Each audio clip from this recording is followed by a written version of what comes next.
Welcome to the Chaos and Light podcast. I am your host, Angela Levesque, and on today's episode, I'm speaking with Brian Sachetta, and we are talking about strategies we can use to get out of our heads and deal with some of the fear and anxiety that I think many of us have been feeling over the last 15 months or so. So I'm excited to do that. All my listeners know that the Chaos and Light podcast is part of the Chaos and Light community, which is an online space for spiritual seekers to connect, expand, and inspire other like-minded people. So if you haven't done that, if you haven't done so, please check out chaosandlight.com for more information. We have great upcoming events, meditation events, all sorts of things going on there. New videos, podcasts, articles almost every week. So check out chaosandlight.com if you haven't. In a moment, I will be speaking with Brian Sachetta. Do you believe in synchronicity and synergy? That when people share, connect, and collaborate from an authentic space, amazing things can and do happen? Then check out the Chaos and Light community, an online space for spiritual seekers that supports personal growth and gives you a frequent touch point to stay connected to your spiritual core. Join a group, attend a gathering, be inspired by our Muse feed, all in a politics-free, ad-free environment. So dive deep into your spirituality at chaosandlight.com. Connect, inspire, expand. Welcome back. I'm here today with Brian Sachetta. He is the author, blogger, and software developer from Boston, Massachusetts. He graduated from Boston College in 2012 with a degree in management in computer science. After college, Brian put his computer science background to use as both a consultant and a writer. His first book, Get Out of Your Head, draws parallels between computer systems and the human mind and gives readers practical strategies for overcoming anxiety. Much of Brian's writing is focused on health, wellness, and personal development. He is passionate about using his skills to positively influence the lives of others. If you want to find out more, you can go to getoutofyourhead.com. Well, Brian, welcome to the Chaos and Light podcast. Thanks, Angela. Thanks for having me.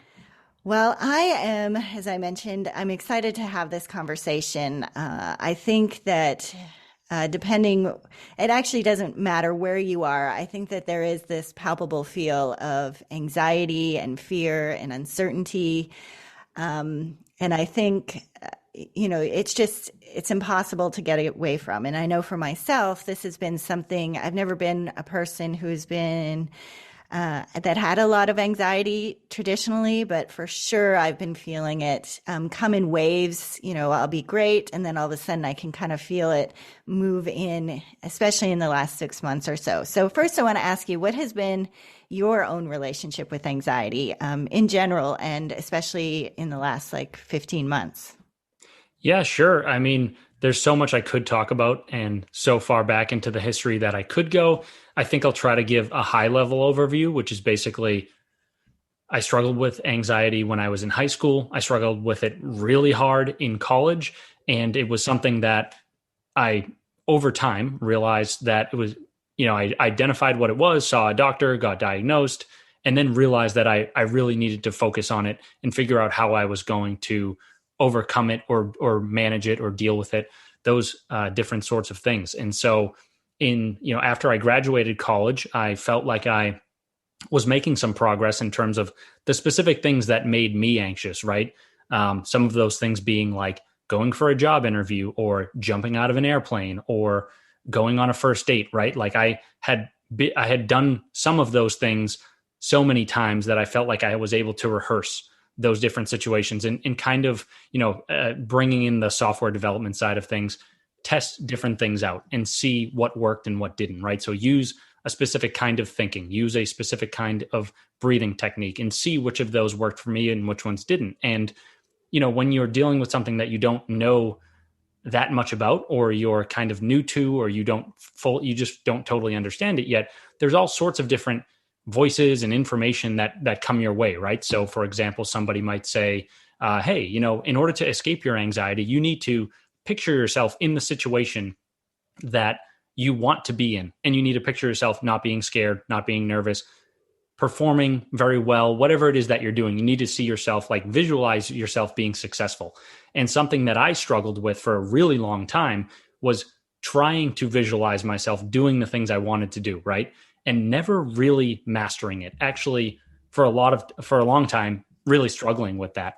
And over the years, I think one of the biggest insights I had for myself was that I don't think that visualization works for me when it comes to anxiety. I think that it actually keeps me wrapped up in my head, keeps me, it's another avenue for me to go back to my fears. And so that was one of the key learnings I had over time. And I kind of combined a lot of those different learnings that I got. And eventually I kind of came back to this notion of like that I had when I was a teenager, where I said, I'm going to figure this anxiety thing out.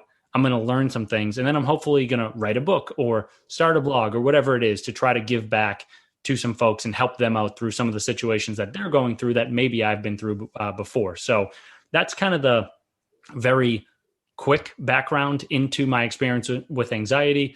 As you mentioned, I run getoutofyourhead.com, which is essentially a blog.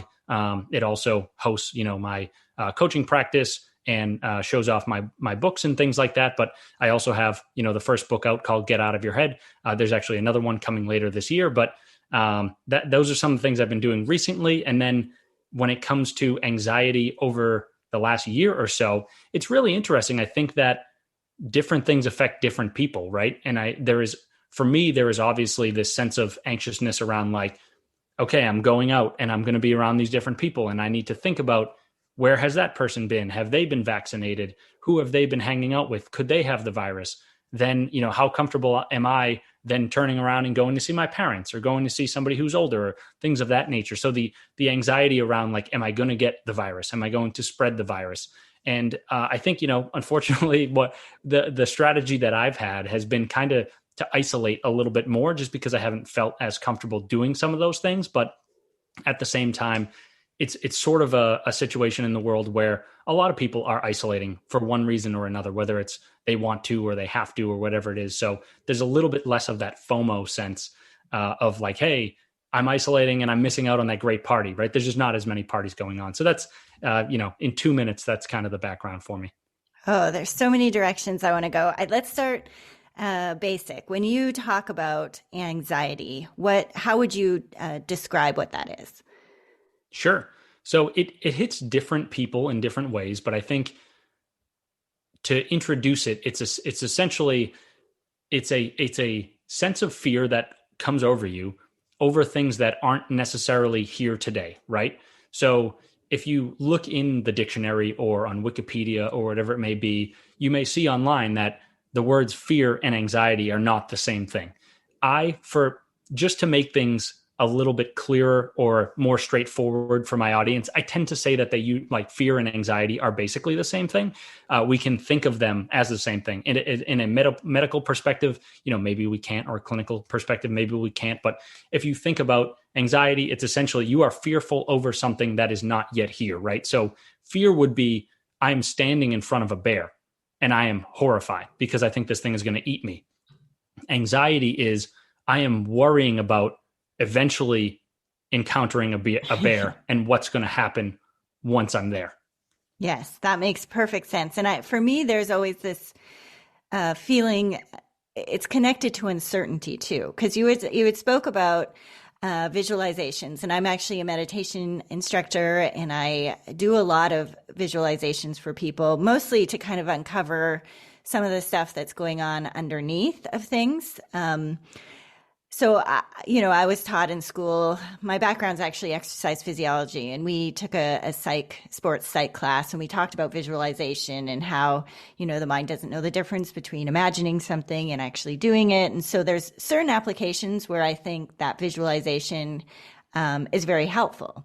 But I also understand what you're saying, that there's probably a certain ways about going about that as well that can be more anxiety producing, because unless you're able to kind of focus your attention on, okay, I'm just seeing myself, I'm walking into a room, I feel confident, without, opening up many different tabs on the, the landscape, the desktop of your mind, and jumping from one thing to the other, which is one of the benefits of meditation, is being able to train your mind to have sort of that concentrative focus. Well, that's one of the benefits of certain types of meditation.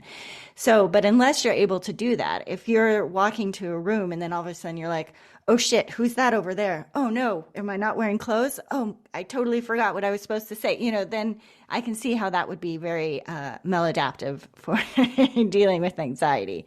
I kind of lost where I was going with this, but for me, at the core of all of this, and oh yeah, going back to the perspective of why sometimes visualizations can be helpful, is that we're able to kind of deal with the uncertainty that I think, for me at least, is at kind of the base or the foundation of a lot of anxiety. Is like, what if I don't know what's going to happen? And I took some hypnosis training, and they said, the brain likes, even if it's a known, but it's still terrible, it actually is less anxiety producing than something like that's completely unknown, totally novel. I have nothing to sort of categorize. I have nothing to sort of compare this to. And that in itself is crazy anxiety producing. Would you agree with that? Or do you take sort of a slightly different perspective? I definitely agree with it. I mean, I think we've all heard the phrase, better the devil you know than the devil you don't, right? It's like, if you know something's going to go poorly, but at least you know exactly how it's going to go, there's more certainty to that than this thing could go so horribly wrong in so many different ways that I don't even comprehend yet. And that's a scary place to be. Absolutely. I want to talk a little, and I think perspective as well plays a lot with, and this I want to kind of lead us into the conversation about the way that social media and the media landscape affects, again, our level of uncertainty. It affects our level of fear. And really, I think they focus so much on kind of drumming up those really kind of panicky emotions, because that kind of, that sells, right? That keeps us engaged. That keeps us like, oh no, like I remember when COVID first hit and I was stuck to my computer. Like, what is this? What kind of information do we have? What do we need to be doing? Oh my goodness. Like it kind of, Japan sort of knew about this, I think, before it became a bigger deal in the United States. So we had shut down really early. And yeah, when you think about, we talked fear and uncertainty, how do you think the media and social media affects the way that we're able to deal with our own personal anxiety? There's definitely a lot of things going on there. I guess let me try to distill it a little bit and basically say, like, how does the media affect our own experience of anxiety? I think what you touched upon there is really important in the sense that media outlets are incentivized by selling ads or driving clicks into the articles that they write, into the videos that they post, into the segments that they have, right? And so if you think about it from the perspective of like, if the news were to say, hey, nothing happened today, why don't you guys change the channel and move on, right? Then that's obviously hazardous to the bottom line. And so if you take it to the other extreme, you would say that if a news outlet were like, hey, well, nothing did happen, but we need to start coming up with stories in order to kind of foment either anxiety or fear or excitement, whatever it is. Like you're trying to, different media outlets are trying to just get attention, right? And so it's like, if you don't have a story, and I'm not saying that like they're always making stories up, but I think there is a sense that you talk about like clickbait headlines, right? Like there is a sense of dishonesty in some of the media, them trying to drum up a little bit more emotion than maybe is there, or maybe trying to create problems or exacerbate or intensify problems that maybe they're only kind of bad. They make them sound a lot worse. So that way you'll click on them, you'll read the stories, that sort of thing. And I think what it boils down to is like, we are, and this is not like an indictment, this is just kind of a matter of fact, like we are all attached to our devices, right? Like I have my phone with me everywhere I go. I think the only time I don't have it with me is if I decide to go for a run and I say, I'm not using headphones today, or I'm going to use my AirPods and try to get music on my watch, something like that, right? Or maybe if I decide that I'm going to meditate. Otherwise, I have some digital device with me at all times. And even in all those situations, I still have my watch. But anyway, so we have our devices with us all the time, whether it's a phone or a computer or a tablet, even a smart TV, something like that. And we have all these different social media applications and news outlets and things of that nature where we are bombarded by so much information all day, every day. And if the landscape is constructed in a way that, all these different outlets need clickbaity headlines and emotion driving subjects and articles and all that sort of thing, then we kind of find ourselves in this battlefield of emotions, right? It's like I open up my phone and there's Twitter and there's all these tweets that are scary and fearful and I don't know Yeah. what to think about them. And then, I jump onto Facebook and all of a sudden there's these, there are news articles in my timeline. And so you take that out far enough and you basically say, I'm surrounded by these crazy emotions all day, every day. And I'm not saying that like we're necessarily in like a fight or flight state all the time. I mean, that's obviously not true, but when you're surrounded by all of that all the time, I think, or when you're surrounded by negativity or I don't know, extremism or different things in the media, there are a couple different options, right? You can either check out to it and become a little bit numbed. And I would think that maybe, I don't know, maybe that could lead to a little bit of like depression or something if you're detaching from your feelings.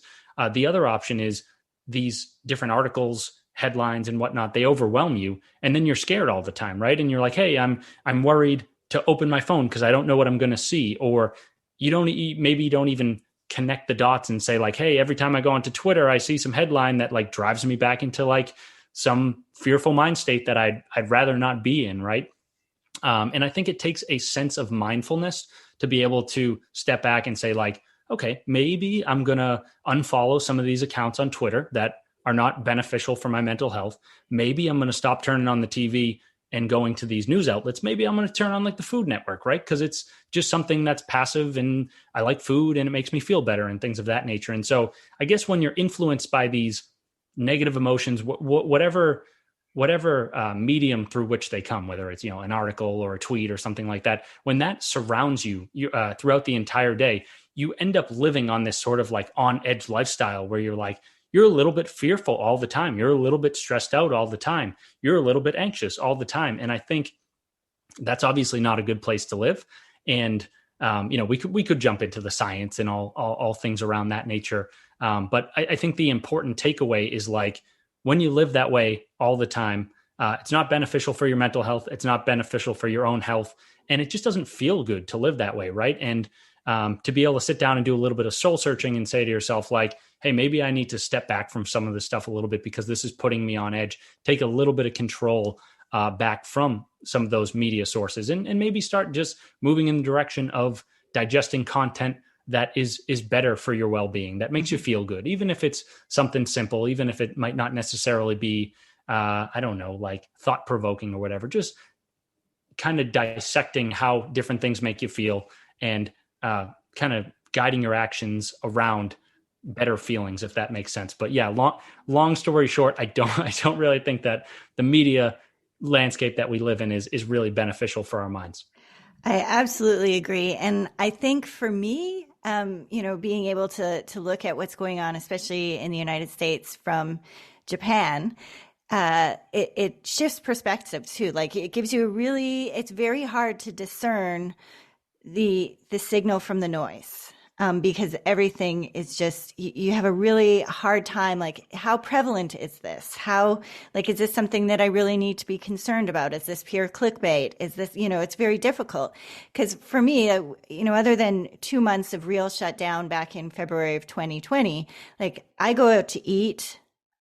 I've been in airplanes, I've been in hotels, I've been in movie theaters, I've gone out to eat 2 or 3 times a week for the last 12 months. There's no many places, there's no social distancing here because, there's like the largest metropolis in the world in Japan. We ride 70% of the population rides public transportation, packed buses, kids have been in school. Like for me, of course, everyone's masked and there's lots of things like that, but hardly anybody's vaccinated here. So I just have a very different perspective. Like when I'm in Umeda Station, which is in Osaka, and I walk by tens of thousands of people in an underground tunnel, it's just my level of fear or anxiety. Like at first was like, oh my goodness, but now it's just like we just live with each other. That's how, we're in packed buses and trains and tunnels. And so I have a far different perspective. And so that's why I think it is important to be able to step away, to do some kind of self reflection and decide, being able to sort and take out some of those influences to kind of drill down to the core of yourself and say, like, does this make sense to me? How does this feel? If I shut down all of those open applications, what is really happening within me and my thoughts? And I think we need to be able to do that. I want to switch here a little bit because I've used the analogy here of us and being like computers in the desktop of our minds and having too many applications open. And I know that your book as well, you've sort of drawn parallels between computer systems and the human mind. And so why do you think making some of those parallels is a good way to approach the topic of anxiety? Yeah, it's a good question.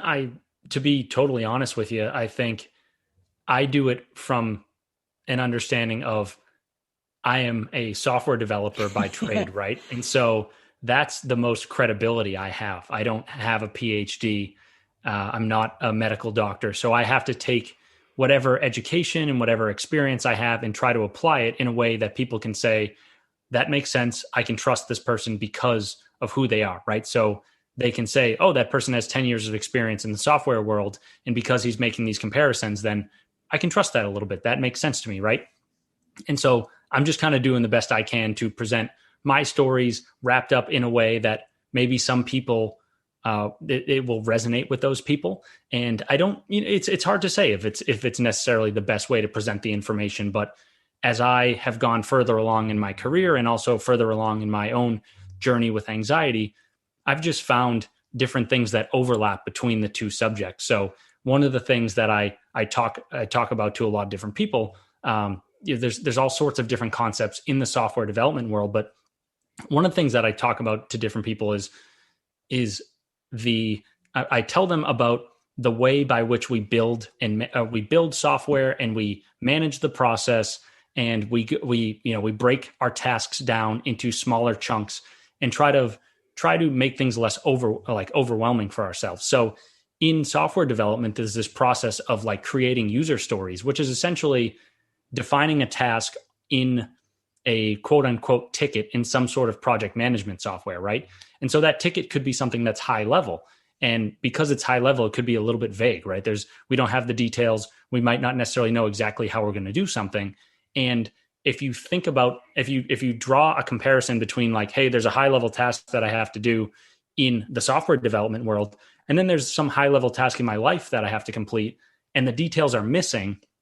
I think there's a comparison to draw there in the sense that like that lack of detail can be overwhelming for us and create anxiety. And so one of these comparisons that I like to show to people is to say, in the software development world, when we're about to build a new feature into our software, we start with this high level task, and then we break it down into subtasks, and we make each subtask. We can take care of each subtask independently, if that makes sense. So that allows us to more easily move toward the goal of completing the entire task without worrying about the larger picture, the intermingling of the components, the difficulty of the whole thing at large, right? And so if we think about something that we're trying to do, if it's like, hey, I'm trying to think of a good example, but I said earlier, it's like, going on a job interview or something, right? That whole process is something that's nebulous. And if we want to, we could potentially try to break that down into subtasks, right? So we just say, hey, I'm not going to worry about the outcome of this job interview. I'm not going to worry about like all the different things that could happen.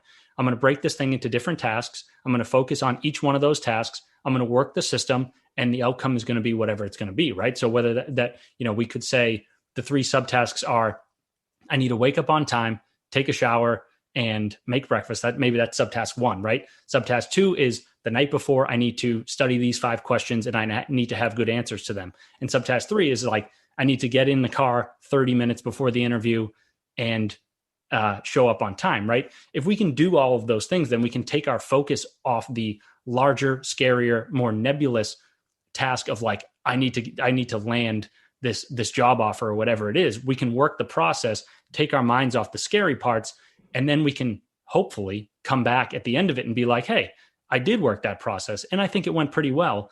It's all about kind of like controlling the focus and putting the guardrails up and trying to make sure that you're not floating all off into different scary directions, right? Trying to be able to say to yourself, here's the path, walk it, keep your focus there. And if you do that, you'll be good. So I know it kind of went on a long one there. No, that makes perfect sense to me, because as soon as I start to feel a sense of anxiety, the first thing I do, and usually it's like, oh my goodness, like I've got next week is just crazy busy. And then I go and I look at my calendar and I take out my Trello board and I'm like, okay, this is what needs to happen Monday.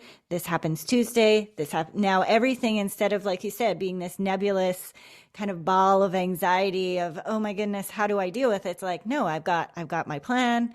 I've got it. It's all laid out.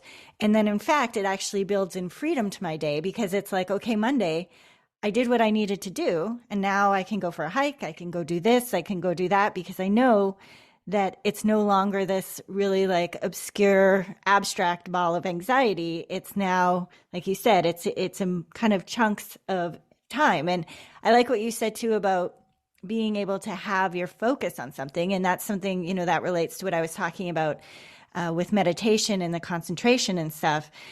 People will find it hard. There's types of meditation where you're kind of opening up your awareness. But when you do that, there's all of sort of these things, and there's certainly benefits to that. And I mean, different types of meditation are beneficial for different outcomes. But, when you open up that stuff, sometimes that's more anxiety producing than be able to say, okay, here's my mantra, here's my affirmation, whatever I'm using. This is the anchor.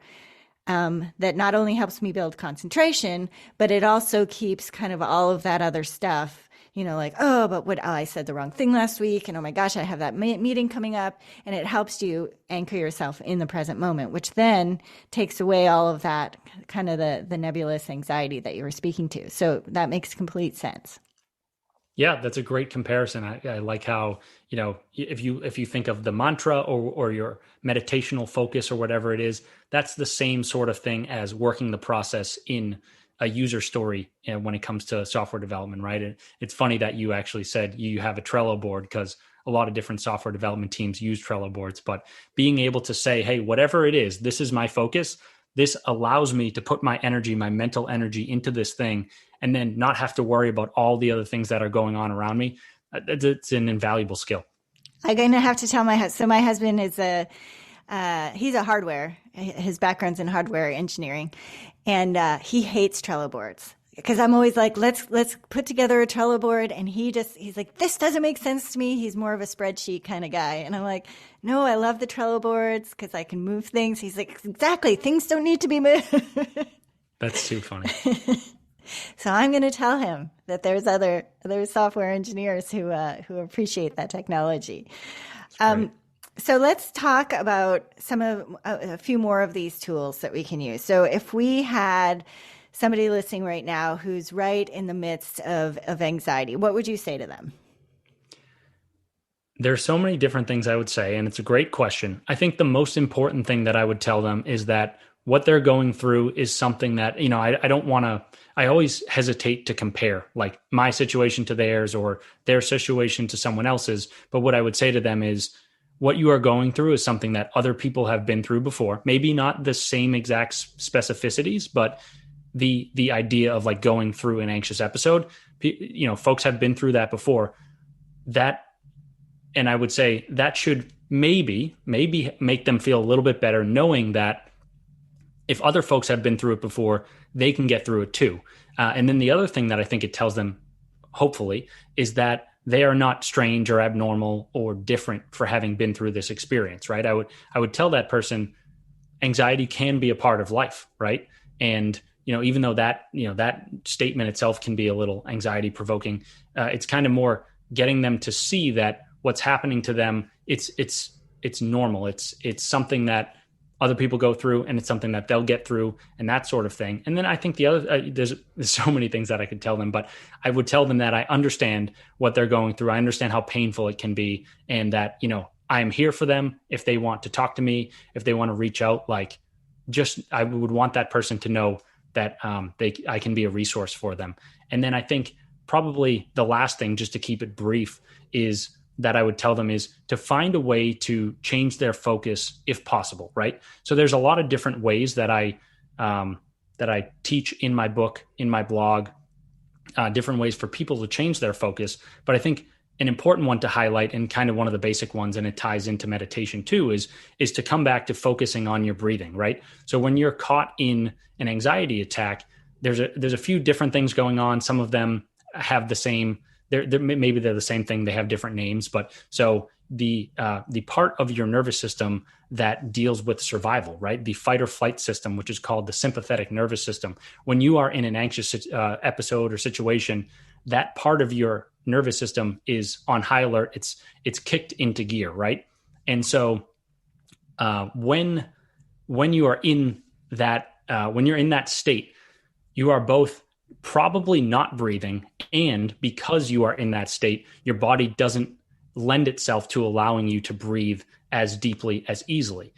Because if you think about why the fight or flight state exists, it exists for the human body to get out of harm's way as quickly and as safely as possible, right? Like, I'm in front of a bear, I am running as fast as I can. And so physiologically, what's going on when you're in that sort of a state is your heart starts pumping as fast as it can. There's stress hormones moving through your blood. Your blood is also being pumped to all of your extremities. You may lose the ability to think clearly. Your palms might start sweating. All sorts of physiological signs that are basically saying like, hey, I'm assisting you in getting the heck out of here as quickly as you can, right? And one of those is being able to take short, quick breaths at the top of your chest. And just forgive me for making the noise on the microphone, but so you're maybe you're not in front of a bear. Maybe you are just going through an anxious episode as a result of some of your thinking, or actually being, let's say you're going to give like a public speech or something like that. Maybe however you get there, you're in this fight or flight state, right? And I think an important thing to do, I would love to be able to help that person to change, help them change their focus and get themselves away from thinking about the fear so much. But one of the quickest ways that we can do that, or one of the most accessible ways, is to change our breathing, right? So if we're in this fight or flight state, we're breathing quickly and shallowly up in our chest. And that is sort of a feature of the fight or flight state, as we talked about. If we want to get ourselves out of that state, one thing that we can do is we can move our breathing down to our diaphragm, and we can make it slower and deeper. And so what we want to do is we want to breathe through our bellies and see it kind of rise and fall, right? And as we do that, we're going to activate not the sympathetic nervous system, not the fight or flight system, but the parasympathetic parasympathetic branch of our nervous systems. It's called the rest and digest, or the feed and breathe system. And so, it's a little bit more technical than that. I don't know how much I really want to dive into it, but basically when you breathe in, you quickly activate the sympathetic nervous system, which is that fight or flight. And when you breathe out, you activate the parasympathetic, which is the rest and digest. The funny thing is, if you're breathing very shallowly, it's really difficult to get that full parasympathetic activation. So what you want to do is you want to focus on your belly, and you want to say, okay, I'm breathing deeply and slowly into my belly, and then I'm having a nice long exhale. And what that's doing is that's activating the parasympathetic nervous system, which is then telling your body, I am safe, I can slow down, I can shut off the fight or flight system, I can return to calm. And that's something that can help folks get through what they're going through. There are all sorts of different methodologies that we could teach, or we could provide to different folks. I think one of the challenges with the question of like, what would I say to that person, is it depends on what their trigger is, right? Where they are in their minds right now, where they are physically, what they're thinking about. And so I would tailor that advice to if I knew what that person is going through specifically. But I think the high level information of like, change your focus, breathe deeply, know that you're not alone, know that what you're going through is not abnormal. Those are things that I would definitely teach. I would tell that person. And then I would also say, like, I'm here for you. Like, I know this is difficult, and just reach out if I can be of assistance. So. Do you have of course, I'm a huge fan of breathing, being a meditation instructor. Yeah. Do you have any tools that are more cognitive in nature, that are more focused on the actual, like, getting out of your head? Yeah. So it's a good question. And so if I go and talk about the book that I wrote, right? So the first book is called Get Out of Your Head, A Toolkit for Living with and Overcoming Anxiety. The first half of that book is actually based around a 10-part framework that helps readers get out of their own heads and kind of mitigate those acutely anxious situations. And so there's 10 different steps. You can apply them all at once, or, you could walk from 1 to 5. You could jump around, that sort of thing. So there's all sorts of steps within that process or in that framework. And I could jump into all of them, but I don't think we'll have time for that. If I were to give one that kind of speaks more to the cognitive side of things, we could jump into, let me take a look here. I think we could jump into step 2, which is to determine the true importance of what's making you anxious. And that's just verbatim from the book itself. So I guess I want to step back real quick and basically say that it is difficult to outthink your anxiety. I would say it's almost impossible, right?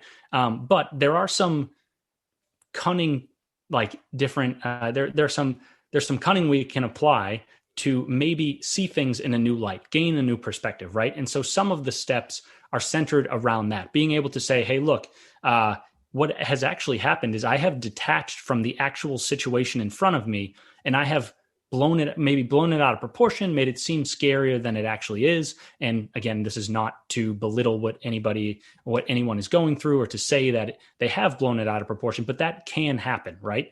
And so step 2 is to basically say, "Hey, look, my fear is running my brain right now, right? Let me just go back to what I think is scaring me, remind myself of it, and see if what's the story I'm telling in my head right now is different from what's on paper or what's in reality," right? And again, this isn't going to work every single time. Some of these steps are more applicable in certain situations, but I think, maybe to round out the conversation or to kind of tie everything together, right? I have a story that sort of relates to this one. And I was talking to a friend recently, and they were saying, like, they were talking about going out in public and going to different places during COVID. And it was clear to me that they had watched a lot of different news on the subject, right? And the way this person talked to me, I don't know the exact percentages that they said, but they kind of painted the picture as if it was like, "Hey, if I go outside, I am going to catch COVID and I'm going to die," right? Yeah. And what I was trying to instill in this person was the knowledge that, like, I'm not to belittle the situation, not to make light of it, but the story that was in that person's head is different than the reality, right? So what I was trying to say to that person was, "Look, I'm not saying that this isn't something that we shouldn't concern ourselves with at all, but you're making it sound like if you do go outside, you're going to keel over and die immediately, right? Why don't we take that story and we try to fight it a little bit, or we try to disprove it," right? So we could go to the CDC website and we could say, what are the odds of catching COVID in certain situations? We could say, what are the odds of a specific person of a specific age group, having a negative outcome from COVID, right? And if we can reassociate ourselves with some of the facts, that is one potential way that we can reconnect to the actual reality and disconnect from the fear in our minds that may have been blown out of proportion, and maybe scale back some of that fear that's in the moment. Yes, I love that. That makes so much sense. And some of the parallels that I see with meditation is the same sort of thing, as being able to step back and witness the thoughts as they move through the mind, and realizing that those thoughts aren't self, and that there's, being able to step back and moving from that place of witness gives us a different perspective. And it also helps us to detach from the emotion somewhat. So I think what you're saying, that being able to, either through education or reframing situations or looking from a higher perspective or a different perspective, are all fantastic ways to be able to observe some of that without being so entangled with the emotion of things. So I absolutely love that. So last question here. What is one of the best ways that we can build lives that have less anxiety in them overall? Another good question. And to give a little bit of background, at least for my answer, right? For my first book, which I was just talking about, so there are two parts to the book. The first part is explaining the 10 steps to getting out of your head, which are those in the moment steps to dialing back fear. The second half of the book is an approach to creating a life that has less anxiety in it overall. So once again, there are a lot of different things we can do.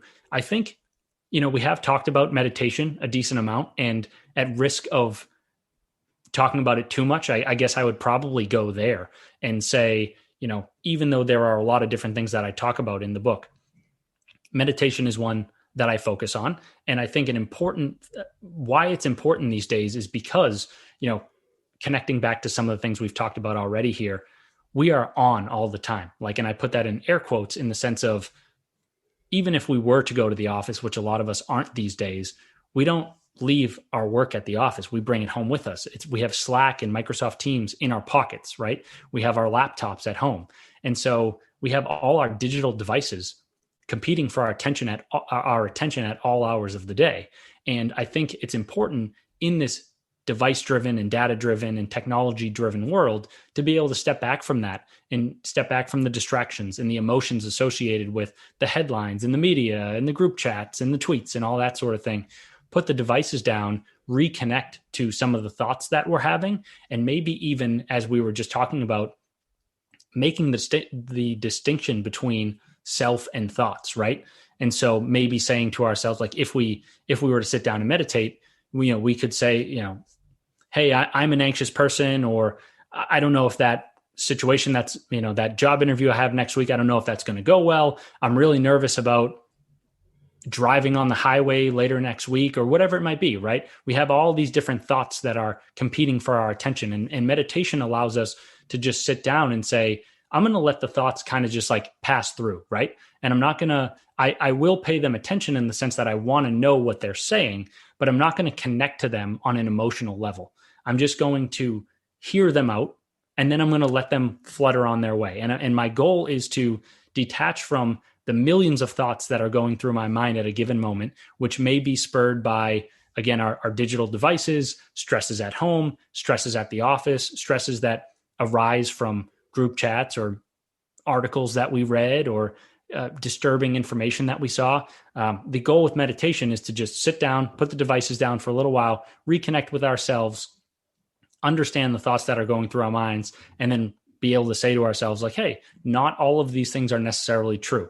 I see the thoughts for what they are. I decide whether or not I want to give weight to them, and then I move on with my day, right? And it's creating this mindfulness that allows us to take that practice outside of our meditational sessions and apply it to the rest of our lives, and say, the next time I'm on Twitter and I see a headline that I really don't like, that disturbs me, that makes me feel bad, that makes me feel lonely, whatever it is, I can apply the learnings that I took in my meditational session, and I can say, not today, right? I'm going to ignore that tweet. I'm going to not think about that. I'm not going to ruminate on how that makes me feel. I'm going to move on. I'm going to think about something more positive. I'm going to get on with my day, and I'm going to feel good.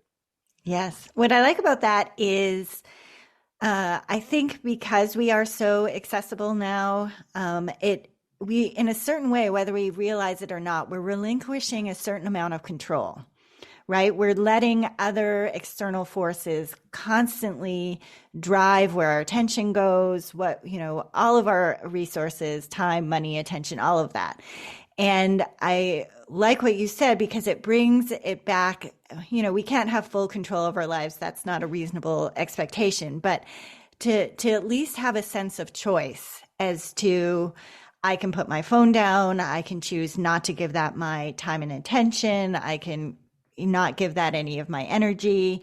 And I think that that's a really important piece, that we're not just these, leaves blowing in the wind, that we actually have a certain amount of agency and can say, yeah, this, not today. This isn't, I'm not taking that in, or I did take that in, but I'm going to step back and realize that thought, emotion isn't self, and that I can put my attention towards something else. And I think that that's a really important piece, because I think it speaks to the uncertainty as well. Like, it gives us a little firmer ground to stand on when we look at it from that perspective, that we can say, no, I know that that's going on, but this is where I'm going to put my time, attention, and energy today. Absolutely. And we need some semblance of certainty, right, to get on with our days, and being able to develop that through meditation or whatever it might be, that gives us some power back, and it helps us feel good, and it helps us lead lives of agency, as you mentioned. Well, I think this is a fantastic place to leave this conversation. I always like to let my guests tell my audience where they can find you and find your book and all that good stuff. Yeah, sure. I think the easiest place to find me is on getoutofyourhead.com. You can find my book on that website. You can also find it on Amazon. The book is actually available through most of the major retailers, but most people end up buying it on Amazon. It is on Barnes & Noble, Nook, Kobo, Apple Books, things of that nature. You can find me on Instagram if you want. I tend to use my book or my author account more so than my personal one. The handle there is Get Out of Your Head Books. It's all one word. And I always say to folks, if you can find a way to reach me, and you have a question, or you want to reach out, or you have a story you want to tell me, or you want to connect on some level, or if you're going through something and you need to talk to somebody, I may not always respond right away, but I will respond. Those connections are really important to me, and that's how I gain a lot of the meaning in some of the work that I'm doing. So yeah, please reach out if that's of interest to you. Well, wonderful. Thank you so much for coming on the Chaos and Light podcast. Awesome. Thank you, Angela. Well, we will be back after this ridiculously short break. Are you enjoying this podcast and want to help this lady out? Well, share it with friends, or even better, leave a review on iTunes. We'd love to hear from you. Now back to the show. Well, that is it for today's episode. Coming up next episode, we have Corby Mitlide, and we're going to be talking about psychics, how to spot a fraud from the real deal, how to choose one, the difference between them, all sorts of things. It was a very fun conversation. Well, that's it. Take care and seek the mystery.